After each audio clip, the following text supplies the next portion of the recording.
Hello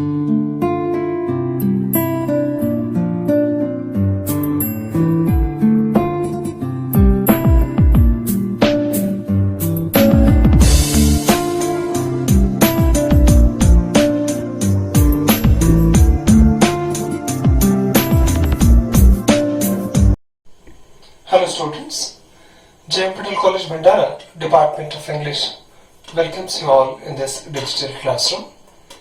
अभी तक हमने बहुत सारे अलग अलग टॉपिक्स पर बात की। आज हम as soon as, no sooner than और hardly when का इस्तेमाल कैसे करते हैं एग्जामिनेशन में, उसके बारे में बात करने वाले हैं। हर रोज आप नया वीडियो देख रहे हैं। ये नए वीडियोस नहीं है, ये बहुत सारे नए सवाल है जो आपने अलग अलग माध्यम से पूछे हैं। ऐसे सवाल जो अभी तक आपने पूछे नहीं या अभी तक आपने पूछने की हिम्मत नहीं की, पर इन सारे सवालों को जानना उतना ही जरूरी है। क्लास में बच्चे शरारत करते हैं, घर में माँ बाप की नहीं सुनते शायद, पर ऑनलाइन आप पढ़ रहे हैं, बहुत सारे सवाल पूछ रहे हैं। ये एक अच्छी न्यूज है। It's a good news for this new platform. Today we shall talk on as soon as, no sooner than and hardly when.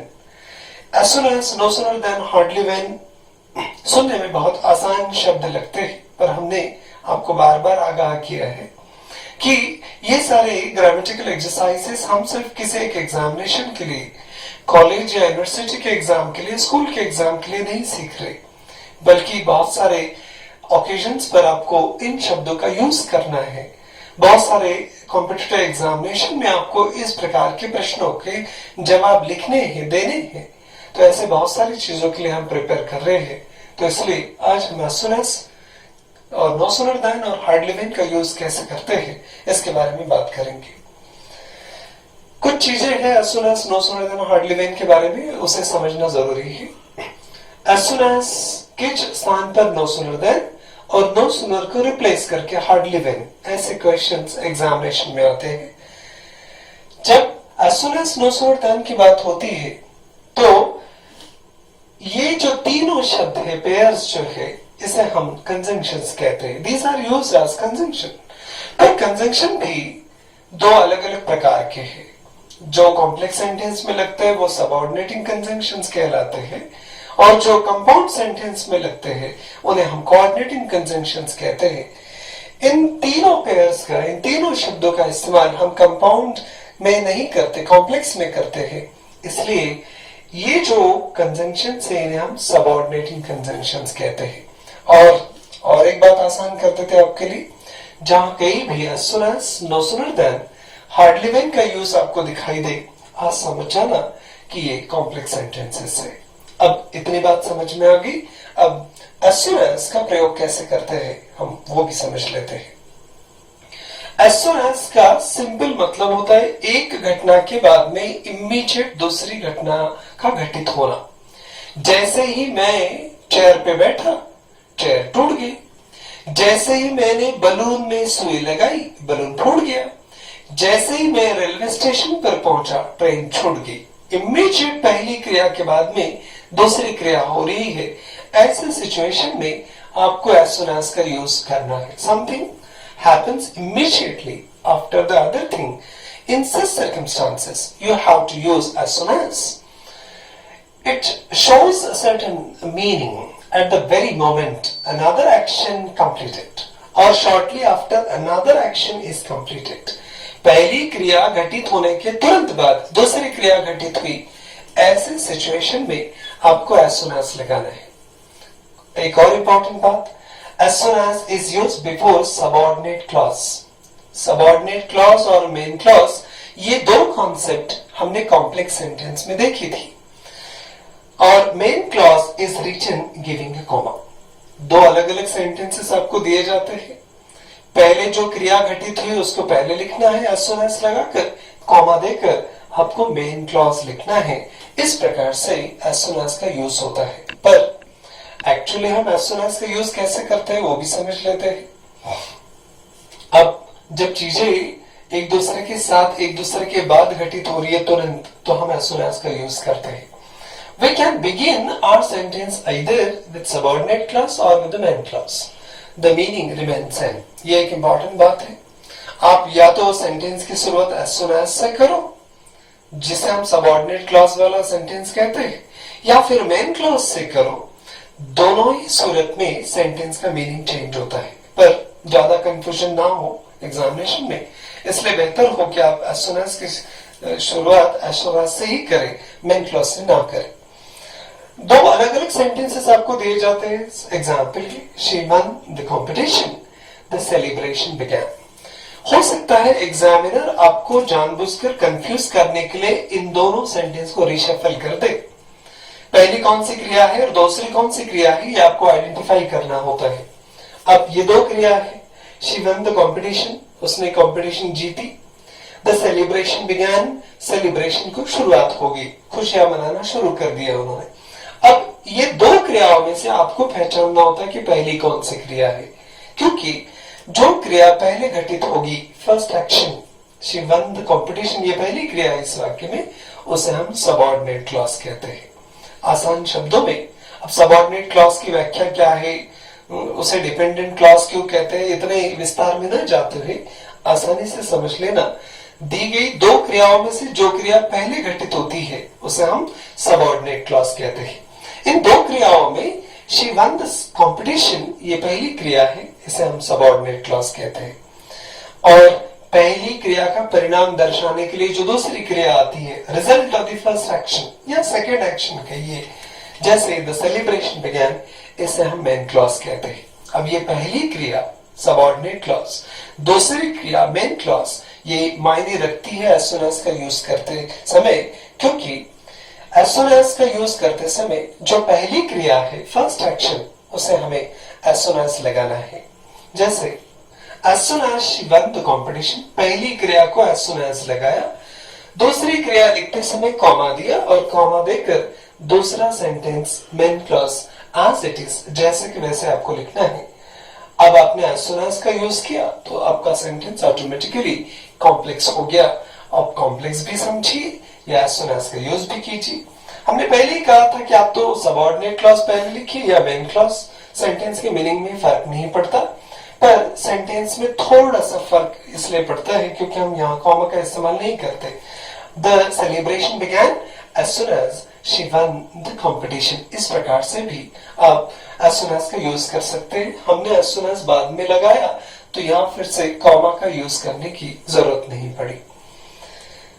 कुछ इंपॉर्टेंट बातें हैं। हमने पहले ही कहा था कि एज सुन एज लगने में बहुत आसान है, दिखने में बहुत आसान है, पर कुछ टेंस के रूल हमें यहाँ ऑब्जर्व करने होते हैं। पहला रूल क्या कहता है, we can use present simple और simple present tense with as soon as when we speak about repeated actions। जब रिपीटेड क्रियाएं, इमीडिएट घटित होने वाली क्रियाओं के बारे में बात करते हैं, तब as soon as के सेंटेंस में हम सिंपल प्रेजेंट टेंस का यूज करते हैं। पर सिचुएशन समझ लीजिए, सेंटेंस है as soon as it stops raining, जैसे ही बारिश बंद हो जाएगी, I will go outside, मैं बाहर जाऊंगा। अब पहले सेंटेंस में स्टॉप्स सिंपल प्रेजेंट टेंस है, यहां पर रूल समझने लायक है। एज सुन एज के पहले सेंटेंस में अगर सिंपल प्रेजेंट टेंस है तो कॉमा देकर दूसरे सेंटेंस में आपको सिंपल फ्यूचर टेंस का यूज करना है। पर यहां पर जैसे हमने दूसरे सेंटेंस में सिंपल फ्यूचर टेंस लगाया, वो simple future tense as soon as के साथ नहीं लगता। माने as soon as it will stop raining, ऐसा नहीं करना है आपको। As soon as it stops raining, दूसरे सेंटेंस में आपको सिंपल फ्यूचर टेंस का, ये बात इंपॉर्टेंट है, ये भी इंपॉर्टेंट है। एज सुन एज लगाना इंपॉर्टेंट है, तो मेन क्लॉज जोड़ते समय कॉमा देना भी उतना ही इंपॉर्टेंट है, एंड में फुल स्टॉप देना है। इस प्रकार से आप आसानी से एज सुन एज सेंटेंस कर सकते हैं। अगर आपने ऐसा किया, as soon as it will stop, इस प्रकार से अगर आपने वाक्य की शुरुआत की, तो वो सेंटेंस आपका गलत हो जाएगा, क्योंकि एज सुन एज के सेंटेंस में पहले सेंटेंस में विल का प्रयोग नहीं करना है। दूसरा एक इंपॉर्टेंट रूल है, we can also use the present perfect with as soon as when we speak about the future, the meaning is same. अब हमने इसके पहले क्या कहा था कि पहले सेंटेंस में अगर सिंपल प्रेजेंट टेंस है तो दूसरे सेंटेंस में आप सिंपल फ्यूचर टेंस का यूज करना। पर एज सुन एज के पहले सेंटेंस में अगर प्रेजेंट परफेक्ट टेंस है तो तो दूसरे सेंटेंस में आपने सिंपल फ्यूचर टेंस का यूज करना है। यहाँ सिंपल प्रेजेंट टेंस हो या प्रेजेंट परफेक्ट टेंस हो, सेंटेंस के मीनिंग में कोई अंतर नहीं आता। दोनों का मीनिंग, दोनों का सेंस एक जैसा ही है। पर बहुत सारे लोगों को पहला रूल पता है, इसलिए एग्जामिनेशन में आप दूसरे रूल के रिस्क नहीं लेना। ये रूल आपको कॉम्पिटिटिव एग्जाम वगैरह के काम में आएगा। We use the past simple when with as soon as when we speak about the past. अब जब भूतकाल की बात है, पास्ट टेंस की बात है, तो सिंपल सा रूल है। जब हम सिंपल पास्ट टेंस की बात करते हैं तो as soon as के पहले सेंटेंस में अगर सिंपल पास्ट टेंस है तो उस पर आधारित दूसरे सेंटेंस में भी आपको सिंपल पास्ट टेंस रखना है। किस्सा वही है, या तो सिंपल पास्ट टेंस लिखो या फिर पास्ट परफेक्ट टेंस लिखो, दोनों का मीनिंग चेंज नहीं होता, एक जैसा ही है। For example, as soon as the rain stopped, हमने सिंपल पास्ट का यूज किया, कॉमा देकर the cricket match started, यहां भी हमने सिंपल पास्ट टेंस रखा। तो as soon as के पहले सेंटेंस में सिंपल पास्ट टेंस है तो उस पर आधारित दूसरे वाक्य में भी आपको सिंपल पास्ट टेंस का प्रयोग करना है। पास्ट परफेक्ट टेंस का आपने यूज किया तो भी सेंटेंस के मीनिंग में ज्यादा फर्क नहीं आता। For example, they started the tennis match as soon as the rain stopped, simple past tense, simple past tense. They started the tennis match as soon as the rain had stopped, simple past tense, past perfect tense. Meaning is same, no change. अब सबसे important बात है, as soon as के स्थान पर no sooner than का प्रयोग करो, ऐसा क्वेश्चन आता है। Use no sooner than in place of as soon as। अब no sooner के स्थान पर as soon as का प्रयोग करते समय क्या करना पड़ता है वो भी समझ लीजिए। सेंटेंस आपको पता है कि as soon as के सेंटेंसेस कैसे आते हैं। as soon as I saw a joker, comma, I started laughing। हम ये कॉमा पढ़ते हैं। I read this comma because it is necessary to mention here that you should put a comma here। हम बार बार ये आपको पढ़कर सुनाते हैं सेंटेंस कॉमा के साथ में। इसका पर्पस यही है कि आपको यहाँ पर कॉमा लगाना है, देना है।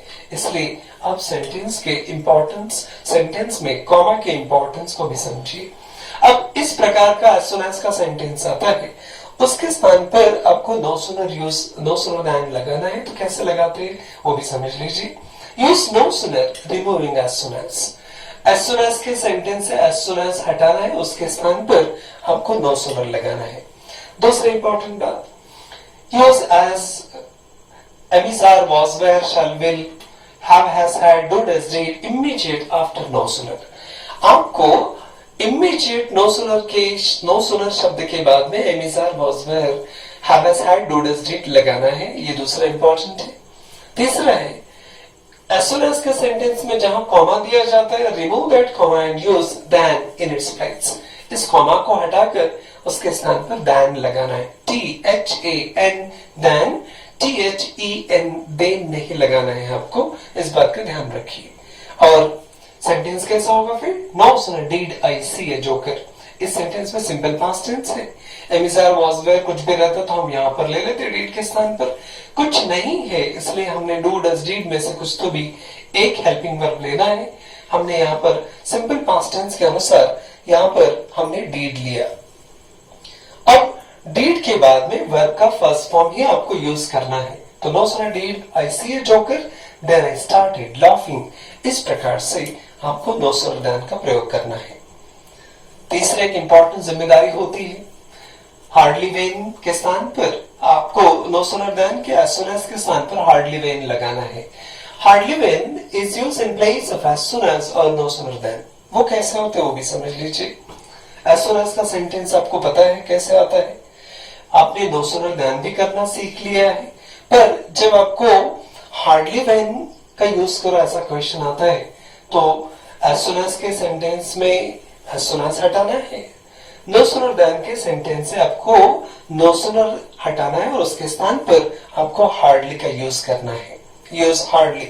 और जैसे ही आपने as soon as no sooner के स्थान पर hardly का यूज किया, दिए गए पहले सेंटेंस का सिंपल पास्ट टेंस हो या पास्ट परफेक्ट टेंस हो, आपको hardly के बाद में had यही हेल्पिंग वर्ब लेना है। दूसरे कोई शब्द आते हैं, हेल्पिंग वर्ब आते हैं तो आप ले सकते हैं, पर अगर सिंपल पास्ट टेंस है और पास्ट परफेक्ट टेंस है तो हार्डली के बाद इमीडिएट हैड आएगा, और जैसे ही आपने हैड लिया वर्ब का थर्ड फॉर्म लिखना वैसे ही कंपलसरी हो जाता है। इस प्रकार से हमें as soon as, no sooner हटाकर उसके स्थान पर हार्डली का यूज करना है। कुछ सेंटेंसेस देख लेते हैं। as soon as का सेंटेंस आपके सामने है और एक no sooner का सेंटेंस है। ये इसलिए कंपैरेटिवली दे रहे हैं क्योंकि इस प्रकार से कोई भी क्वेश्चन आ सकता है। as soon as के सेंटेंस है as soon as हटाना, no sooner के सेंटेंस है no sooner हटाकर उसके स्थान पर आपको हार्डली लगाना है। हार्डली के इमीडिएट बाद आपको हैड लेना है क्योंकि यहाँ सिंपल पास्ट टेंस है, यहाँ पे सिंपल पास्ट टेंस है। अगर दूसरा कोई टेंस रहता तो उसके हिसाब से आपको हेल्पिंग वर्ब लेने पड़ेंगे। Hardly had I seen a tiger when I started running. यहाँ पर हैड प्लस V3 ऐसी रचना करनी है, पर दूसरे सेंटेंस को एज इट इज ही आपको लिखना है। इस प्रकार से एज सुन एज के स्थान पर नो सूनर देन और नो सूनर के स्थान पर हार्डली व्हेन का हम आपस में इंटरचेंज करके यूज कर सकते हैं। कुछ एग्जांपल्स है आपके लिए। The police arrived, we started running here and there. एक सेंटेंस है। आपको ये आइडेंटिफाई करना होता है कौन सी पहली क्रिया है और कौन सी दूसरी क्रिया। ये सारे एग्जांपल देखकर आप उसमें as soon as लगाकर देखिए, नो सूनर देन का यूज करके देखिए और हार्डली व्हेन भी करके देखिए। दूसरा एग्जांपल है ही touched the electric wire, he got shock. तीसरा एग्जांपल है as soon as jerk is given। ये जानबूझकर आपको एग्जांपल दिए क्योंकि हर जगह do does did have has had नहीं दिखाई देता। ऐसे सिचुएशन में भी आपको as soon as, no sooner than और hardly when का प्रयोग करना है। आप करके देखिए, नहीं हुआ तो आप सवाल पूछ सकते हैं। ये एक नया टाइप का सेंटेंस होगा आपके लिए। as soon as jerk is given, pull the rope। She saw a beggar, she lost her temper, and as soon as milk is heated, उसी टाइप का एग्जाम्पल है जर्क वाला, the milk spills out। ऐसे अलग अलग प्रकार के sentences आपको एग्जामिनेशन में आ सकते हैं, आसानी से आप कर लेंगे।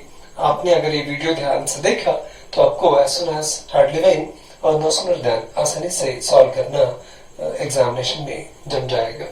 अब ये वीडियो अवेलेबल यूट्यूब पर,